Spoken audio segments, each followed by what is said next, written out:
Salut à tous, ici Nozman. J'espère que vous allez bien. Aujourd'hui, on va parler d'avions et surtout de l'évolution de la vitesse des avions. Comment on en arrive aujourd'hui à faire des avions qui vont toujours de plus en plus vite. On va comparer la vitesse d'avions qui ont été un petit peu emblématiques. Donc je parle bel et bien de ce type d'avion ou encore de sa vitesse à lui, l'antipode. Un projet d'avion nommé Antipode donc qui serait capable d'aller à 24 fois la vitesse du son. Une vitesse qui permettrait de traverser l'Atlantique en moins de 20 minutes chrono. C'est vrai que ça fait rêver mais pour l'instant, on peut même pas décoller avec cet avion. Donc stop. Ok, on démarre direct. Donc cette idée, l'idée de l'antipode, elle est signée Charles Bombardier, un ingénieur canadien qui est connu pour ses concepts originaux. Concepts originaux mais pas forcément toujours ultra réalisables. Parce que bon, capacité de pousser du moteur, aérodynamisme de l'avion, altitude pour limiter les frottements, pour atteindre cette vitesse, de nombreux facteurs sont à prendre en compte, vous imaginez bien. Et pour la tenir, surtout cette vitesse, sans que votre avion aille s'écraser je sais pas où, il faut encore plus de facteurs. Tellement de facteurs en fait que selon son inventeur, ce projet n'est carrément pas destiné à être concrétisé, donc bon voilà, on oublie. Non, il est plutôt voué à créer un débat sur le futur de la technologie. Et ça simplement parce que pour atteindre cette vitesse, tout reste à faire, ou presque. Ok, donc faire voler un avion, ça, on peut déjà le faire. 17 décembre 1903, Kitty Hawk en Caroline du Nord. Ce jour-là, le vent était plus fort que les frères Wright ne l'auraient espéré. Mais pas de quoi les décourager, car après 4 ans de recherche, Wilbur et Orville, deux ingénieurs passionnés de mécanique, sont prêts. Prêts à faire décoller leur avion. Peu après 10 heures, Orville se positionne. Il est à plat ventre sur son biplan motorisé. Il teste les commandes, tranquille. Et à 10h35, il lâche le fil de retenue. L'avion dévale le rail et quelques secondes après, John T. Daniels, c'était le photographe du jour sur place, il active son appareil et il vient tout simplement de capturer l'envol du Wright Flyer.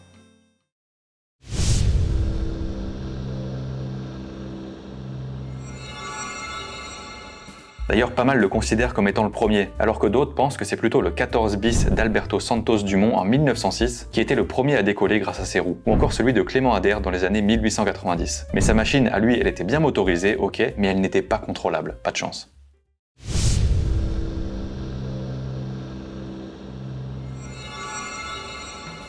Il a été parvenu à faire décoller son avion style chauve-souris de quelques centimètres. Problème, son avion, il était incapable de le contrôler. Et ça, c'est pas de chance. Pas de chance parce qu'un avion, ça ne fait pas que voler en fait, ça se déplace aussi dans l'air et tout. Et la machine des Américains, elle le pouvait justement. Car en plus d'avoir doté leur machine d'un moteur et d'hélices, les frères Wright avaient mis le doigt sur un truc. Si une aile génère de la portance lorsqu'elle est présentée à un flux d'air, eh bien produire des quantités de portance différentes à leur extrémité permettrait d'en faire monter l'une plus que l'autre. Une technique qui modifierait donc la trajectoire de l'avion. Et une technique qu'ils ont réalisée grâce au berceau fixé aux hanches du pilote. Et donc lorsqu'il bougeait, ça venait déformer les ailes. Donc les gars en aéronautique, ils ont carrément inventé la notion de virage. C'est balèze. Donc c'est pas une invention des Français finalement. Pas grave, on a encore les croissants. Ah non. Bon, c'est pas grave. Bon, par contre, pour la notion de vitesse, il faudra encore attendre un petit peu. Car ce premier vol, qui était bel et bien un vol, mais qui n'a duré que 12 secondes, sa pointe de vitesse, c'était 11 km/h. Voilà, je vais plus vite en courant, c'est sûr et certain. Et d'ailleurs, c'est un score qu'ils n'ont pas énormément réussi à améliorer. Pour ça, il faudra attendre le Bell X-1, le premier avion à dépasser la vitesse du son. Vous savez, celle que tout le monde pensait inatteignable.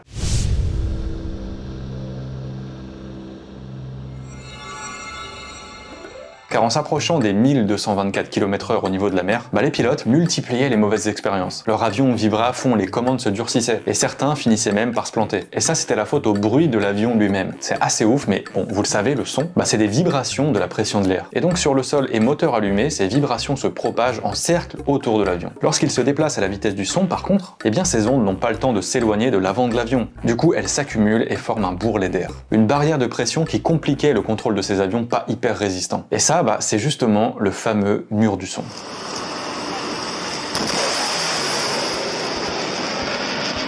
Un fameux mur que Charles Yeager a explosé le 14 octobre 1947. Donc à 13 km d'altitude avec son Bell X-1, il a bel et bien atteint les 1127 km/h, soit 1,06 fois la vitesse du son à cette hauteur. Et si lui il y est arrivé, c'est pas parce qu'il était hyper doué. Non, plutôt parce que son avion, le Bell X-1, lui, il était ultra doué. Un avion expérimental américain dont tous les éléments avaient été pensés pour réaliser cet objectif. À commencer par sa forme de style balle de calibre 50. Une inspiration choisie parce que ces balles étaient justement connues pour être stables aux vitesses supersoniques. Mais quand on on parle vitesse, il faut surtout regarder côté moteur. Ici, un moteur fusée, un type de moteur à réaction donc. Car comme un turboréacteur, un moteur à réaction traditionnel, eh bien lui aussi comprime de l'oxygène, y ajoute du carburant et enflamme le tout pour entraîner une dilatation gazeuse qui propulse l'avion. Mais à l'inverse des turboréacteurs, eh bien, son oxygène, c'est pas de l'air ambiant qui le tire. Non, car il est stocké en fait sous forme liquide dans son corps, dans l'avion. Une particularité qui, selon l'expert à qui on a parlé, permet donc de mieux contrôler la combustion. Tellement mieux en fait que ce moteur fournissait une poussée maximale de 26,5 kN.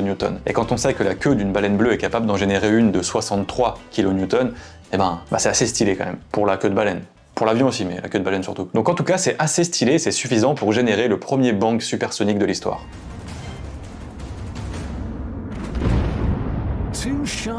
Et depuis ce phénomène dû au relâchement brutal de la pression, eh ben on l'a entendu plein de fois, des bangs supersoniques, maintenant, voilà, on sait ce que c'est. Et même de la part d'avions de ligne. Le plus célèbre, c'est le Concorde.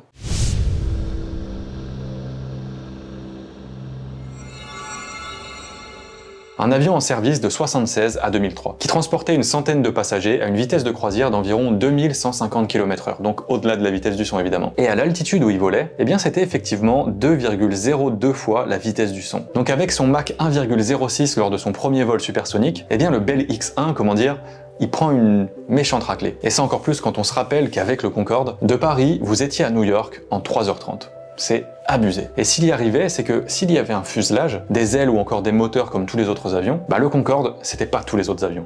Pas déconner. Alors pour le comprendre, il suffit juste de le regarder. Ces ailes déjà, elles étaient impossibles à louper. Et pas juste parce qu'elles avaient la superficie d'un terrain de basket. Elles sont énormes, ça c'est clair. Non, aussi parce que pour optimiser leur pénétration dans l'air, bah en fait elles étaient triangulaires. Son nez, lui aussi, était significatif. Car en plus d'être long et pointu pour permettre au Concorde de fendre l'air, eh bien il pouvait tout simplement s'abaisser pour éviter de boucher la vue du pilote. Un design donc assez particulier, mais qui n'empêchait pas tout de même d'avoir un max de ressources dans son ventre. Car en plus de ces 4 groupes propulseurs dotés de 18 tonnes de poussée chacun, c'est énorme, et bien en fait au moment de passer Mach 1, il pouvait encore gagner des points de puissance grâce à une combustion après la combustion. Et mieux, pour booster sa performance, le Concorde faisait également évoluer son centre de gravité. Une manip qu'il réalisait donc en changeant la répartition du carburant entre l'avant et l'arrière en fonction de la phase de vol. Vraiment c'était stylé, c'était pensé, c'était optimisé pour aller hyper vite. Alors c'est stylé, mais ce qui est encore plus stylé, bah, c'est que c'est français en fait. Le Concorde c'est un avion français, et britannique. Voilà, non faut le dire. Du coup, bah, on n'a peut-être pas inventé le virage en aéronautique, ça c'est vrai, ni même les croissants, a priori c'est vrai aussi, mais au moins le premier avion de ligne supersonique. Ou pas, parce que en fait le premier avion de ligne à avoir dépassé la vitesse du son, eh bien c'est le Tupolev Tu-144.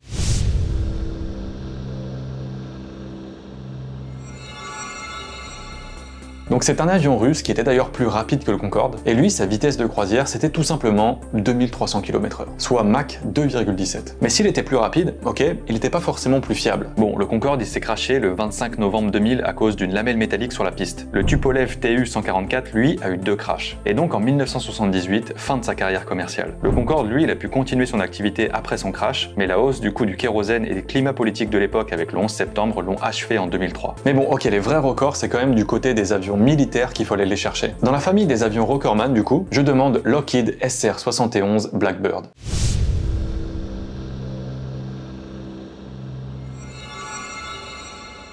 Un avion d'espionnage américain qui a réussi à décrocher le Guinness de l'avion non expérimental le plus rapide. Cet avion des années 60, son max de vitesse, c'était 3540 km/h. Et ça, c'est juste 3,32 fois la vitesse du son. Du coup, sa stratégie face aux missiles soviétiques de la guerre froide, eh bien, c'était de se barrer. Car même l'avion expérimental North American XB-70 Valkyrie n'aurait pas pu le rattraper.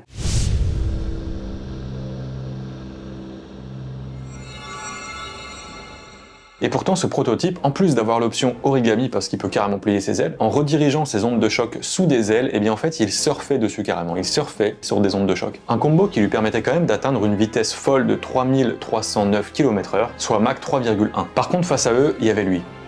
Un monstre, laisse tomber.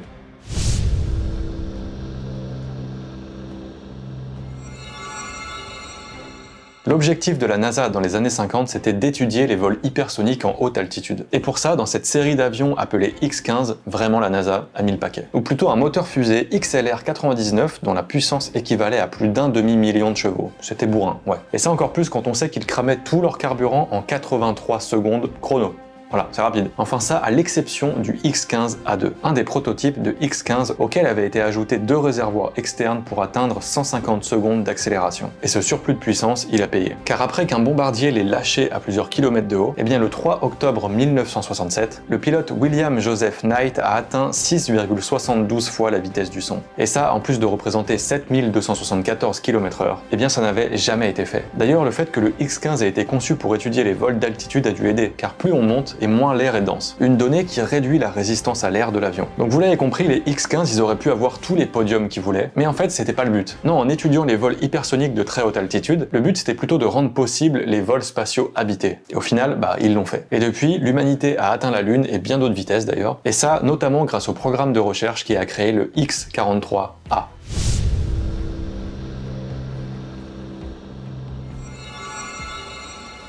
Car en 2004, l'un des avions prototypes de cette série, eh bien il a frôlé Mach 10. Et s'il a éclaté tous les avions de notre liste, c'est grâce à son super statoréacteur. L'objectif de ce programme, c'était tout simplement de tester cette nouvelle technologie. Alors pour comprendre à quel point c'est stylé et impressionnant, il faut comprendre déjà ce qu'est un statoréacteur. Alors c'est juste un moteur à réaction, mais attention, pas un classique. Car si lui aussi s'appuie sur le trio compression, combustion, détente, eh bien à la différence des turboréacteurs, il n'utilise pas de compresseur pour pressuriser l'air, mais plutôt la vitesse de l'avion directement. Du coup, ok, un statoréacteur ne peut marcher que si l'avion va déjà très vite, mais une fois que vous l'avez accéléré, ça y va. Car comme plus il y a de vitesse, plus il y a de pression, et plus il y a de pression, plus il y a de vitesse, et bien avec lui, on a atteint bel et bien de nouvelles vitesses. Au hasard, celle du Blackbird, un avion qui fonctionnait en partie avec un statoréacteur. Le problème, c'est que le statoréacteur, il a une limite quand même, car sa compression ne peut avoir lieu qu'avec de l'air subsonique. Et le flux d'air, du coup, il a besoin d'être ralenti. Une manipulation réalisée grâce à ces cônes, et qui n'est efficace que jusqu'à un certain point. Car à partir de Mach 5, l'air qui entoure l'avion va trop vite pour que ça suffise. Donc ça, c'est une no-go zone qui ne concerne pas les super statoréacteurs. Car leur talent à eux, c'est d'être capable d'effectuer une combustion grâce à un air supersonique. Statoréacteur, air subsonique, super statoréacteur, air supersonique.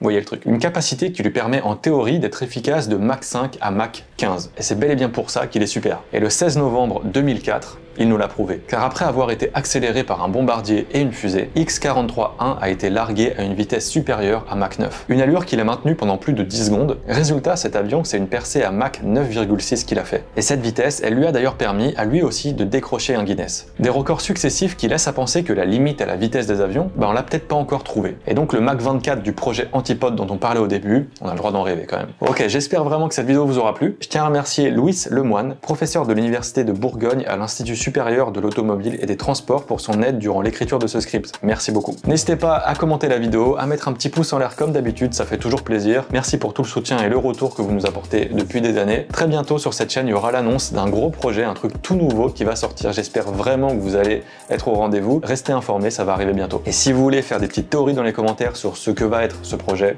n'hésitez pas. Ok, on se donne rendez-vous très bientôt pour une future vidéo et moi je vous dis à la prochaine car la science n'attend pas. Salut!